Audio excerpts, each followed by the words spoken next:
Hello everyone, welcome to this amazing platform of our channel Panisha for Competitive Examinations and I am Piyush। तो इस particular session में हम बात करेंगे जो हमारा GK panacea that is general awareness panacea course 2.0 है और आज इसका हम सेट नंबर 5 करने वाले हैं। आई होप आपने इसके पहले के 4 सेट्स और जो जीके पेनिशा 1.0 आया था वो कंप्लीट कर लिया होगा। वो भी 2022 ईयर के जितने भी क्वेश्चंस आए हैं ना अलग अलग एग्जामिनेशंस में, जैसा मैंने आपको स्ट्रेटजी सेशन में बताया कि DSSB में अच्छे क्वेश्चंस आए हैं, आर्ट एंड कल्चर के अच्छे क्वेश्चन आए हैं कहीं कहीं, वो सारे मैंने 1.0 में करा रखे हैं। अगर आपने नहीं किया है उनको तो कर लेना। 2.0 में के 1 to 4 सेशन में भी कुछ ऐसे राग वगैरह के क्वेश्चंस हैं। तो शुरू करते हैं और इसमें highest percentage of questions asked हैं बिकॉज NTPC CBT 2 में 1.0 सीरीज के काफ़ी क्वेश्चंस देखने को मिले हैं और भी कई एग्जाम्स हैं। स्टेट एग्जाम में तक इसके क्वेश्चंस आए हैं। क्यों भाई? क्योंकि इसमें मैंने हर क्वेश्चन के साथ काफ़ी ज़्यादा डिटेलिंग दी है, वो आपके लिए काफ़ी इंपॉर्टेंट है। तो साथ के साथ नोट्स वगैरह बनाते चलना। 2022 के एग्जाम में जितने एग्जाम हुए हैं, लाइक ये जो सारे एग्जाम्स हैं इनके सारे के सारे जो इंपॉर्टेंट क्वेश्चंस हैं, ये नहीं कि कोई भी उठा लिया, जो भी इंपॉर्टेंट है वो सारे के सारे हम कवर करने लग रहे हैं। SSC CGL एग्ज़ाम के लिए ये आपका बहुत ज़्यादा बेनिफिशियल होगा और इसको ही फ़िलहाल हम टारगेट करते हुए सीरीज़ को आगे चलेंगे कि CGL में कैसे-कैसे क्वेश्चंस आते हैं और कैसे आने की प्रोबेबिलिटी आगे भी है, उसकी डिटेलिंग आपके लिए बहुत काम आएगी। ठीक है? शुरू करते हैं आज के सेशन को। तो भई ये रहा आपका आज का पहला क्वेश्चन आपका कि which of the following is the author of book the secret of the Veda. अब देखो यहाँ पे आपके सामने 4 नाम लिखे हुए हैं। अगर आपने स्ट्रेटेजी सेशन नहीं देखा है जीके का तो देख लेना। SSC CGL के लिए जीके में आपको क्या क्या टॉपिक प्रिपेयर करने हैं, 100 मोस्ट इंपॉर्टेंट। उसमें मैंने आपको एक टॉपिक बताया था बुक्स एंड ऑथर्स, उसके मैंने आपको 3 डायमेंशन बताए थे बुक्स एंड ऑथर कैसे करने हैं। एक फेमस पर्सनैलिटी के बारे में बताया था ना, एक डायमेंशन आपको। तो फेमस पर्सनैलिटी आपके देखो यहाँ पे आ गया फेमस पर्सनैलिटी से कि भैया ये वाली जो बुक है ये करंट की बुक नहीं है, क्योंकि करंट में तो इनमें से कोई भी नहीं है अभी, यानी कि इनमें से किसी एक की ये बुक होने वाली है। तो पहले हम क्या करेंगे कि एक एक करके सबकी जितनी भी इंपॉर्टेंट बुक्स है उनका नाम देख लेते हैं, तो आपको अपने आप आइडिया पड़ जाएगा। अगर हम श्री औरोबिंदो जी की बात करें तो इनकी इंपॉर्टेंट बुक्स के नाम है, लिख लो, साथ के साथ नोट्स बनाया करो। कुछ भी मैं अगर पढ़ाता हूँ, देखो मैं कोई भी सेशन ले रहा हूँ ना, आपको अपने साथ में पेन और पेपर लेके बैठना ही बैठना है। ठीक है? तो इनका सबसे पहला अगर हम बात करें तो इनका एक कलेक्शन है जिसका नाम है वंदे मातरम। ठीक है? तो अगर आपसे पूछा जाए कि वंदे मातरम के बेसिकली ऑथर कौन है, ये 2 वॉल्यूम में आपकी बुक है, तो उसके ऑथर कौन है? श्री औरोबिंदो है। फिर अगर हम दूसरे नंबर पे बात करें तो कर्म योगिन ये भी किसने लिखी हुई है? श्री औरोबिंदो ने लिखी हुई है। इसके बाद में आपका रिकॉर्ड ऑफ योगा हो गया। रिकॉर्ड ऑफ योगा ये भी किसने लिखा है भाई?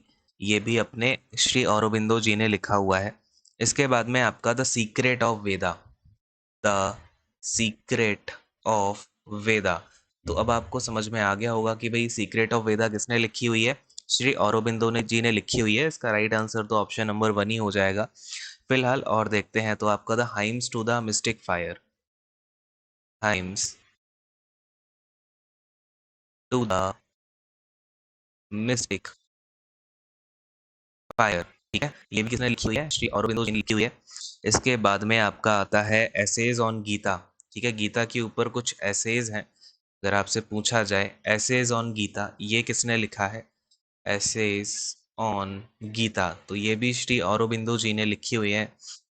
इसके बाद में एक ये काफ़ी इम्पोर्टेंट है। इसमें अगर हम मोस्ट इम्पोर्टेंट की बात करें ना तो ये 2-3 निकल के आते हैं, जिसमें आपका सीक्रेट ऑफ वेदा हो गया और फिर एक है the renaissance of India with India with a defence of Indian culture, defence of Indian culture. ठीक है? ये भी किसने लिखी हुई है? श्री औरोबिंदो जी ने लिखी हुई है। फिर अगर इसके बाद में हम बात करें तो आपका द लाइफ डिवाइन काफ़ी इंपॉर्टेंट है ये, द लाइफ डिवाइन। तो इनमें से अब आपको आगे हो सकता है कि कोई एक बुक का नाम दे दिया जाए और पूछा जाए किसने लिखी है, तो याद रखिएगा किसने लिखी है। अपने श्री औरोबिंदो जी ने लिखी है। एक एक और है आपका सावित्री करके। ठीक है? सावित्री ये किसने लिखी है? ये भी औरोबिंदो जी ने लिखी है। और अगर हम बात करें यहाँ पे ये जो आपका सीक्रेट ऑफ वेदा है ना, ये ऋग्वेद के ऊपर है। ये है आपका ऋग्वेद के ऊपर लिखी गई है, और मुझे लग रहा है कि ऐसा कोई क्वेश्चन आपसे पूछा जा सकता है कि किसके ऊपर लिखा गया है, तो आप क्या बोलोगे भाई? ऋग्वेद के ऊपर लिखा है। और इसमें ये जो है आपका मिस्टिक फायर वाला, the hymns to the mystic fire, ये भी ऋग्वेद के ऊपर है।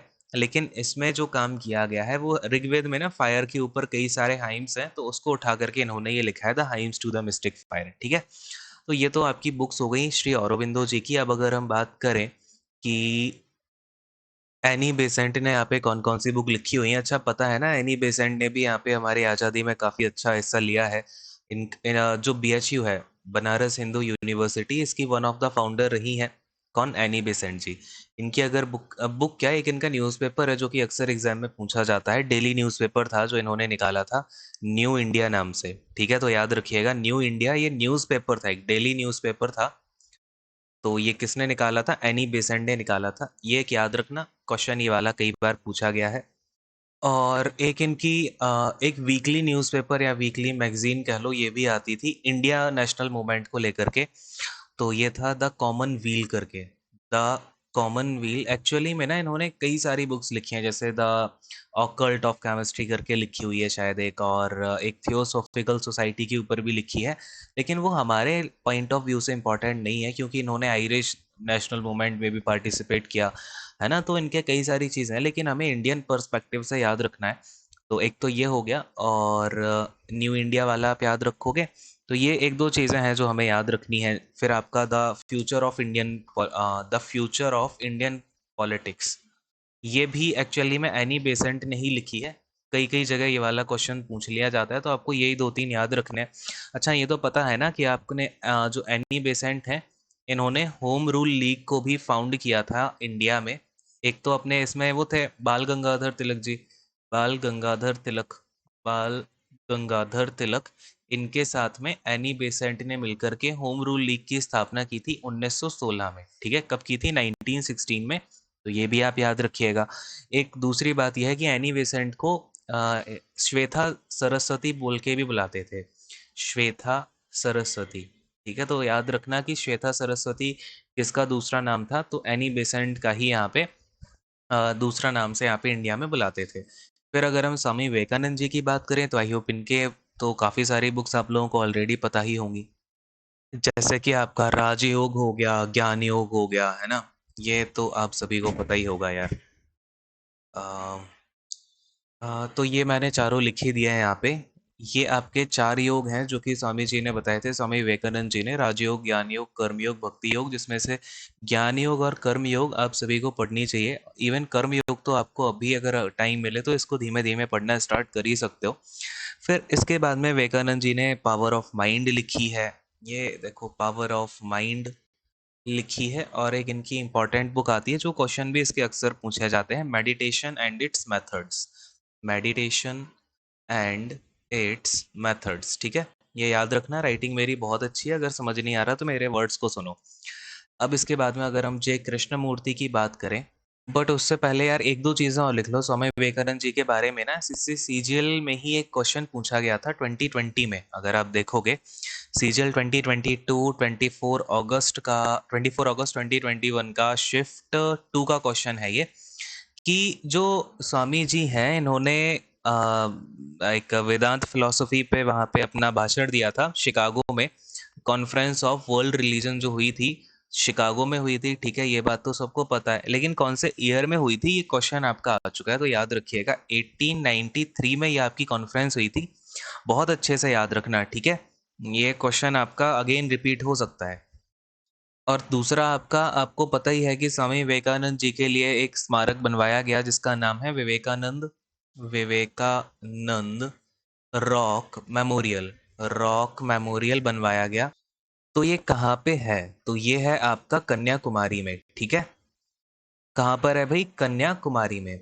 और अगर हम कन्याकुमारी में भी बात करें किस जगह है, तो ववाथुरई में है। ये भी याद रख लेना, आजकल सीधा लोकेशन भी पूछ लेते हैं। तो कन्याकुमारी के वावाथुरई में विवेकानंद रॉक मेमोरियल है। कब बनवाया गया? तो 1917 में जो है ये बनवाया गया था। ये भी आपका पूछा जा चुका हुआ क्वेश्चन है। खैर, ये पूरी बात हो गई आपकी स्वामी विवेकानंद जी के बारे में। अब जय कृष्ण मूर्ति जी की जो बुक्स है ना वो काफ़ी सारी हैं। अगेन उसमें से हमें थोड़ी-सी सिलेक्टिव वाली ही देखनी है। ऊपर लिख रहा हूँ इनकी जय कृष्ण मूर्ति जी की बुक्स का नाम। एक तो आपका ये काफ़ी पूछा जाता है, द अवेकनिंग ऑफ इंटेलिजेंस, ठीक है? द अवेकनिंग ऑफ इंटेलिजेंस, ठीक है? अगर आपसे पूछा जाए ये बुक किसने लिखी है तो भाई जे कृष्णमूर्ति जी ने लिखी हुई है। फिर इसके बाद में इनकी एक बुक है फ्रीडम फ्रॉम अननोन। फ्रीडम, इन्होंने ना फ्रीडम टाइटल से यार काफ़ी सारी बुक्स को लिखा हुआ है, जैसे फ्रीडम फ्रॉम अननोन हो गया। फिर एक थी इनकी फर्स्ट एंड लास्ट फ्रीडम, एक बार इसको ना सुन लो और लिख लो, ठीक है? मैं ऐसे नहीं लिख रहा था, फर्स्ट एंड लास्ट फ्रीडम। एक है इनकी जो सबसे ज़्यादा पूछी गई है book, the book of life, ठीक है? याद रखिएगा, द बुक ऑफ लाइफ किसने लिखी हुई है? तो ये भी अपने कृष्णमूर्ति जी ने लिखी है। और इनकी एक बुक थी यार, क्या था बुक का नाम? द किंगडम ऑफ हैप्पीनेस, ठीक है? द किंगडम ऑफ हैप्पीनेस, तो ये भी लिख लेना। ये कुछ बुक्स हैं जो कि इनकी अक्सर पूछी जाती हैं। आई होप आपको ये क्लियर हो गया होगा। और ये वाला क्वेश्चन तो अब समझ में आ ही गया होगा कि सीक्रेट ऑफ वेदा किसने लिखी है? श्री अरविंदो जी ने लिखी हुई है। अगले क्वेश्चन पे हम आते हैं, तो हमें मिला बायोलॉजी का क्वेश्चन कि pneumatophores are specialised in dash hydrophytes. अब देखो, आपको यहाँ पे एक दो चीज़ें समझनी है। कभी ये बायोलॉजी का सेशन अगर हम करेंगे इनसे रिलेटेड तो इसको थोड़ा सा और ज़्यादा डिटेल में समझेंगे, लेकिन फिलहाल सिर्फ इनकी बात करते हैं जिन्हें हम बोलते हैं न्यूमेटोफोर्स। अब आपने काफ़ी जो दलदली एरिया होते हैं ना, जैसे जो स्वैम्पी एरिया होते हैं, हिंदी वाले बच्चों समझ लो, इसे बोलते हैं दलदली एरिया। दलदली देखा होगा ना, जहाँ दलदली मिट्टी होती है। तो जब वहाँ पे पेड़ उग रहे होते हैं, क्या होता है, उनकी जो रूट्स होती हैं, जड़ें होती हैं, वो नीचे जाने की जगह कहाँ आने लगती हैं? ऊपर की तरफ उगने लगती हैं, है ना? उनकी जो रूट्स होती हैं। तो इन्हीं रूट्स को वो ऊपर क्यों उगती हैं, पहले तो ये बात समझो। वो रूट्स ऊपर उगती हैं सो दैट उनको क्या मिले? ऑक्सीजन मिल जाए उस प्लांट के लिए, सफिशिएंट ऑक्सीजन, क्योंकि जो दलदली एरिया होता है ना, उसके नीचे उन्हें इतनी ऑक्सीजन मिल नहीं पाती। तो जब वर्टिकली अपवर्ड्स रूट्स आने लग जाती हैं, ऐसी रूट्स को हम बोलते हैं क्या? न्यूमेटोफोर्स, ठीक है? ये बात समझ में आई? क्वेश्चन ये बहुत ज्यादा बार पूछा जा चुका है, अलग अलग मतलब जैसे जो मैं चीजें बता रहा हूँ ना, अलग अलग चीजों से रिलेट करके। तो अब आपको एक बात समझ में आई होगी, ये स्पेशलाइज किस में करते हैं? तो ये स्पेशलाइज करते हैं रूट्स में, ठीक है? क्यों इनकी रूट्स ऊपर आती हैं? क्योंकि ये आपका इनको ऑक्सीजन चाहिए होती है हाइड्रोफाइटिक ट्रीज के लिए। इतनी सी बात क्लियर है क्या? अब रूट सिस्टम के कई और टाइप होते हैं, जैसे एक तो क्या हो गया, न्यूमेटोफोर्स हो गया। फिर ऐसे ही एक आता है आपका टैप रूट। इसमें टैप रूट में क्या होता है कि जो डोमिनेंट रूट होती है ना, वो बाकी सभी रूट से लेटरली ग्रो करने लग जाती है। जैसे इसका एग्जांपल देता हूँ मैं आपको, जो कैरेट्स होती हैं, क्वेश्चन ये आता है आपका मेजरली कि जो कैरेट है, रेडिश है, बीट रूट है, इनमें किस तरीके की रूट्स पाई जाती हैं? तो ये टैप रूट का एग्जाम्पल है। अब आप कहोगे सर न्यूमेटोफोर का फिर क्या एग्जाम्पल हुआ? इसका एग्जाम्पल राइजोफोरा बहुत पूछा जाता है। क्या है आपका? राइजोफोरा। एक एक एग्जाम्पल बता रहा हूँ, पूछे जाते हैं तो लिख लीजिएगा। टैप रूट सिस्टम होता है, फिर एक आता है फाइब्रस रूट। फाइब्रस रूट, ठीक है? अब आप इसे देख के समझ पा रहे होगे, रेशे जैसी रूट्स होती हैं। तो इसका एग्जाम्पल है अनियन, टोमेटो और आपका कॉर्न, ठीक है? ये आपका पूछा जाता है, याद रखिएगा अच्छे से। फिर एक आता है आपका एडवेंशियस रूट्स, ठीक है? यहाँ लिख देता हूँ, एडवेंशियस टीशियस होता है रूट्स। ये स्पेलिंग दिख रही है ना, ये मैंने क्या लिख दिया लास्ट में? अच्छे से ही लिख देता हूँ, एडवेंटिशियस रूट्स। ये इनका एग्जाम्पल अगर मैं आपको बताऊं तो ओक ट्री इसका एग्जाम्पल होता है, बहुत बार पूछा गया है। ये क्वेश्चन ना ऐसे ही सीधा पूछा जाता है कि एडवेंटिशियस जो रूट्स होती हैं इनका एग्जाम्पल बताइए, तो oak tree is that example. बात समझ में आ गई? बेसिकली जो रूट सिस्टम होते हैं वो चार प्रकार के होते हैं। टैप रूट होता है, फाइब्रस रूट होता है, एडवेंटिशियस रूट होता है और आपका न्यूमेटोफोर्स होते हैं। और ये आपका ऑक्सीजन ताकि इनको मिल पाए, इसलिए ये इस तरीके का इनका स्पेशलाइजेशन होता है। अगले वाले क्वेश्चन पे आते हैं, which of the following days is celebrated as world water day? काफी इंपॉर्टेंट क्वेश्चन है, सभी को पता होना चाहिए।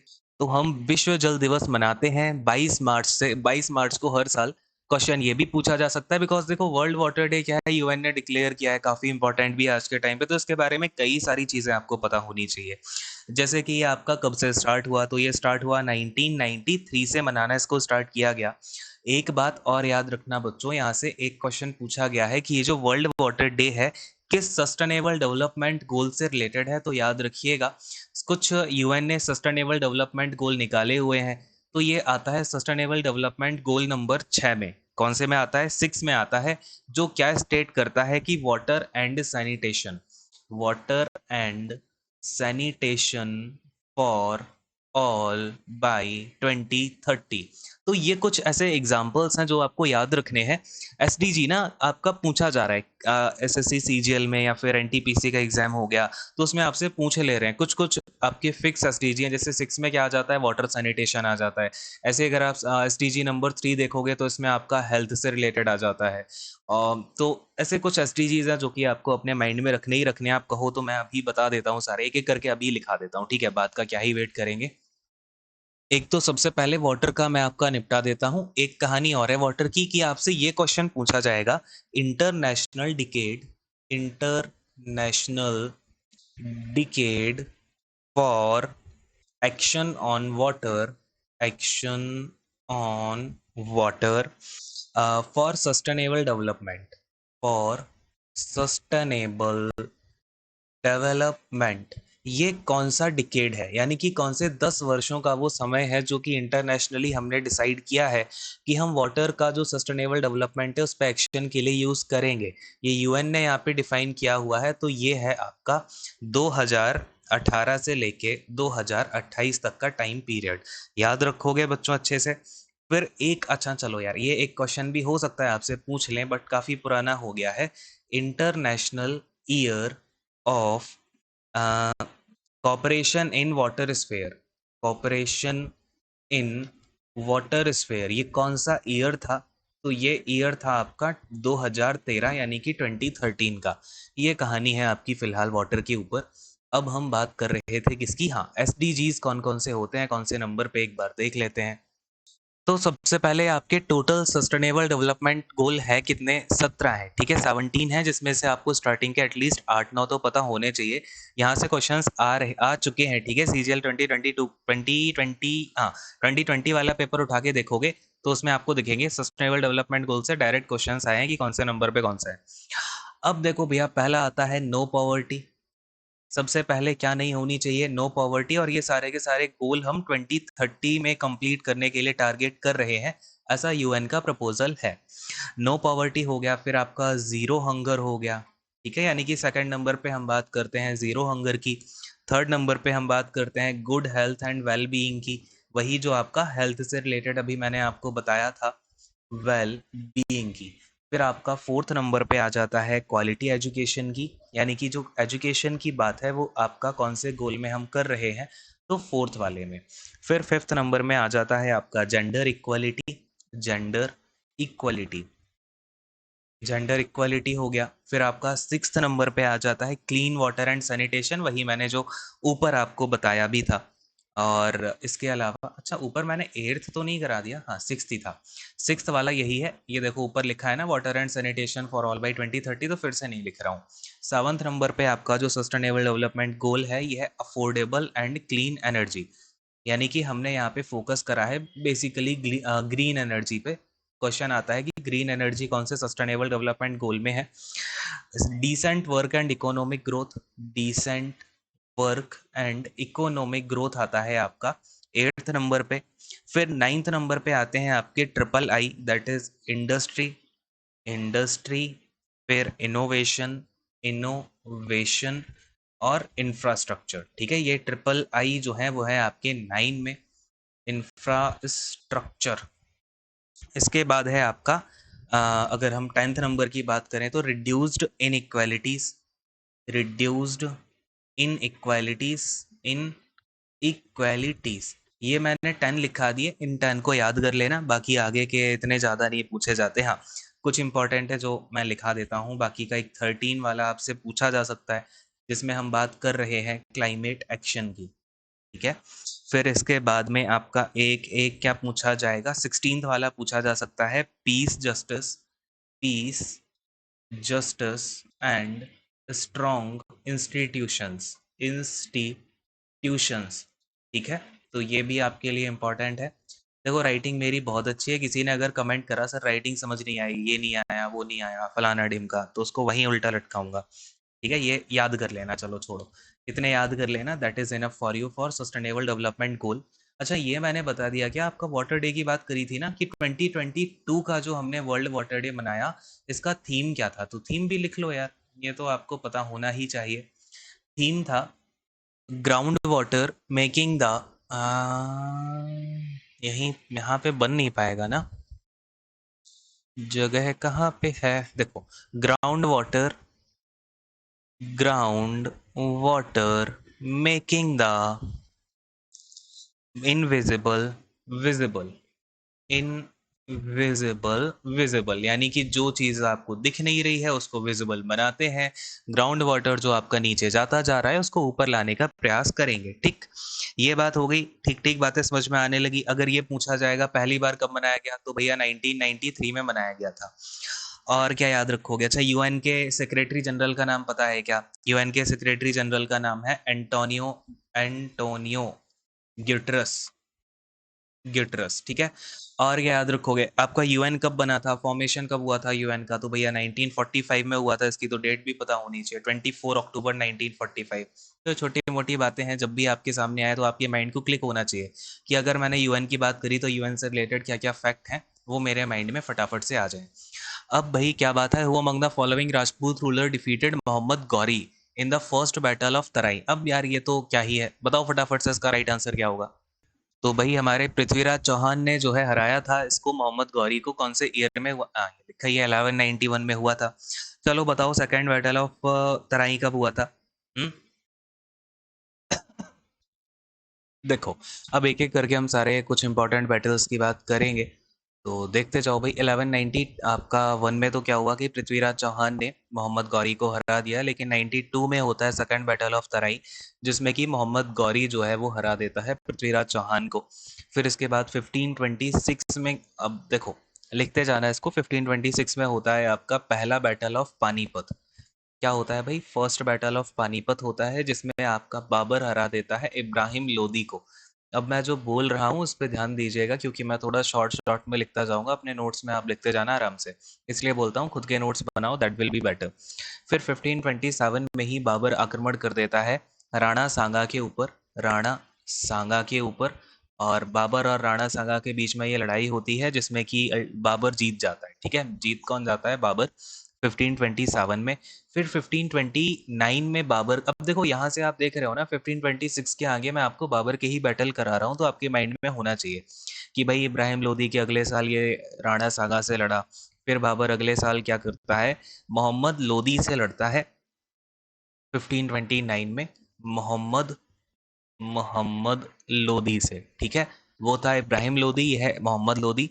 और नुसरत शाह, ठीक है, ये दोनों मिलके लड़े थे, नुसरत शाह, ये दोनों मिलके लड़ते हैं किससे, अगेन बाबर से, और यहाँ पे आपका बाबर जीत जाता है। बैटल का नाम था battle of Ghaghra, battle of Ghaghra. और बस इस बैटल के बाद क्या होता है, ये बाबर जो मुगल सल्तनत है, यानी कि मुगल रूल है, इंडिया में लेकर के आ जाता है 1529 में। और फिर इधर अब देखो, अगर मुगल सल्तनत आ गई है तो इसने, बाबर ने यहाँ पे युद्ध वगैरह इसके कुछ आगे हुए नहीं। फिर 1539 यानी कि 10 साल बाद लड़ाई होती है, किस किस के बीच में, हुमायूं वर्सेस जो आपका क्या नाम था, शेर शाह। ठीक है, शेर शाह। और यहाँ पे शेर शाह हुमायूं को हरा देता है, कौन जीता, शेर शाह जीता। बैटल का नाम क्या था, battle of Chausa, battle of Chausa. तो याद रखिएगा, बैटल ऑफ चौसा में मुगल साम्राज्य की जो है कमर टूट जाती है 1529 के 10 साल बाद। अब यहाँ पे फिर आता है battle of Kannauj, battle of Kannauj, Kannauj, या फिर इसको बैटल ऑफ बिलग्राम भी बोलते हैं, दोनों नाम से जाना जाता है, बैटल ऑफ कन्नौज या बिलग्राम। ये हुआ आपका 1539 में, आपका ये हुआ था। 1540 में होता है बैटल ऑफ कन्नौज या बिलग्राम, ये भी अगेन सेम हुमायूं वर्सेस जो शेरशाह है इसके बीच में होता है सेकंड बैटल। और यहाँ पे भी अगेन शेरशाह जीत जाता है, हुमायूं फिर से हार जाता है। अब यहाँ पे हुमायूं की जो हालत है वो बहुत खस्ता हाल हो जाती है इसके बाद। अब देखो भाई, इसके बाद फिर जैसे तैसे यहाँ पे आपका जो मेन वॉर है आता है 1556 में, ठीक है। 1556 में आपका बैटल हुआ था, second battle of Panipat. Second battle of Panipat, और ये हुआ था अकबर और हेमू के बीच में। बहुत ही वन ऑफ द, अगर हम इसे हाईएस्ट ऑर्डर में डालें तो अकबर और हेमू के बीच में काफ़ी अच्छी लड़ाई हुई थी, जिसमें हेमू ने टक्कर तो काफ़ी अच्छी दी, लेकिन अल्टीमेटली अकबर यहाँ पे जीत जाता है। इसके बाद में आपका अगर हम बात करते हैं, सेकंड बैटल हो गया। थर्ड बैटल ऑफ पानीपत तो आपको पता ही होगा। थर्ड बैटल ऑफ पानीपत ये हुआ था अहमद शाह अब्दाली और मराठास के बीच में। अहमद शाह अब्दाली और फिर वर्सेस मराठास, इन दोनों के बीच में लड़ाई होती है। कौन से ईयर में ये हुआ आपका? तो ये हुआ था 1761 में, याद रखिएगा। सेकंड वाला बैटल ऑफ पानीपत हुआ 1556 में, थर्ड वाला हुआ 1761 में, और फर्स्ट बैटल ऑफ पानीपत कब हुआ था? 1526 में, ठीक है। यानी कि इसके 30 साल बाद हुआ था सेकंड बैटल ऑफ पानीपत, तो ये याद रखिएगा। इसके बाद आपका आता है ये अपनी कहानी 56 तक हो गई है ना, तो अगला वॉर आपका आ जाएगा 65 का, ठीक है। विजयनगर एम्पायर पे दक्कन सल्तनत ने आक्रमण किया था, जिसे आप जानते हो बैटल ऑफ तालीकोटा के नाम से। बैटल ऑफ तालीकोटा, ईयर इसका याद रखना, काफ़ी बार पूछा जाता है कि बैटल ऑफ तालीकोटा कब हुआ, तो 1565 में हुआ।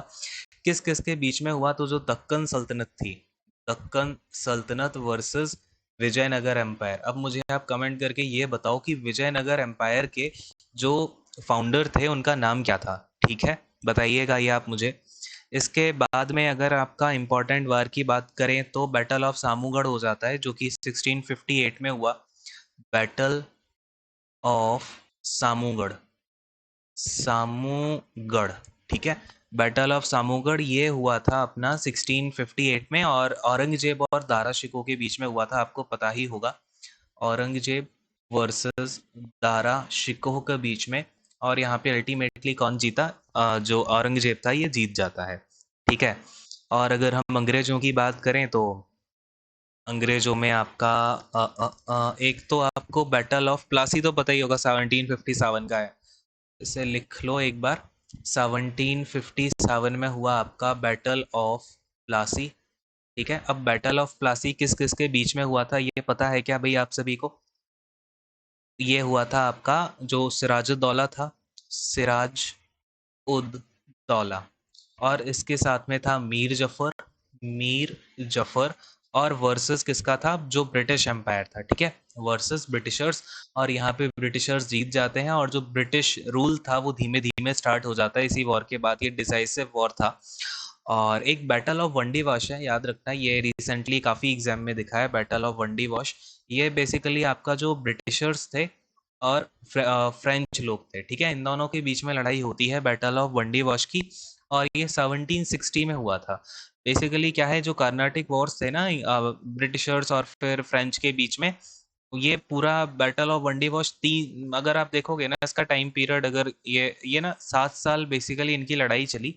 अगर हम देखें तो 1756 से 1756 से लेकर के 1763 के बीच में। और तीन कार्नाटिक वॉर हुए इसके इस टाइम पीरियड के बीच में। तीन कार्नाटिक वॉर होते हैं ब्रिटिशर्स और फ्रेंच के बीच में, जिसमें से कि आपका एक बैटल ऑफ वंडी वॉश ये डिसाइसिव था, ठीक है। यानी कि इसने डिसाइड कर दिया था कि आने वाले टाइम में इंडिया पे ब्रिटिशर्स ही रूल करने वाले हैं, ठीक है, याद रखोगे ये चीज़। तो ये आपके कुछ बैटल्स हैं, और भी अगर हम बात, और भी बैटल्स करा दूं क्या यार? देख लो। तो देख का बैटल ऑफ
आई थिंक बीच में ऑडियो चली गई थी, तो एक बार सुन लो आप। यहाँ पे क्या हुआ है, बक्सर में हुआ आपका मीर, ये याद रखना है कि मीर कासिम बंगाल का था, शुजाउद्दौला आपका अवध का नवाब था, शाह आलम मुगल एम्परर था। इनकी लड़ाई हुई ब्रिटिशर्स के साथ में यहाँ पे 1864 में, ठीक। अब इसके बाद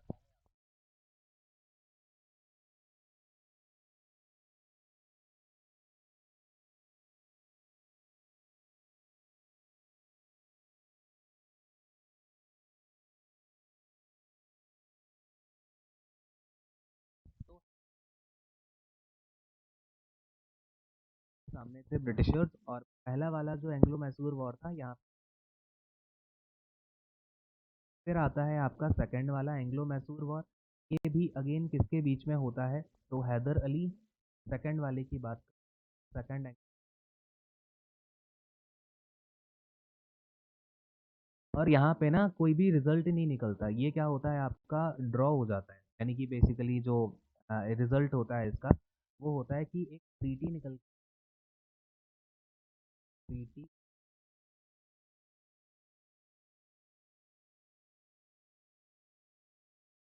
एक थर्ड के बीच में होता है। तो जो हैदर अली थे वो यहाँ पे खत्म हो जाते हैं। ये जो थर्ड वाला वॉर था ये हुआ से लेकर श्योर।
यार ये पता नहीं माइक में कुछ इश्यू आ रहा है, तो फिलहाल इस सेशन को अभी तो यहीं पे एंड करते हैं। काफ़ी चीज़ें बता भी दी हैं।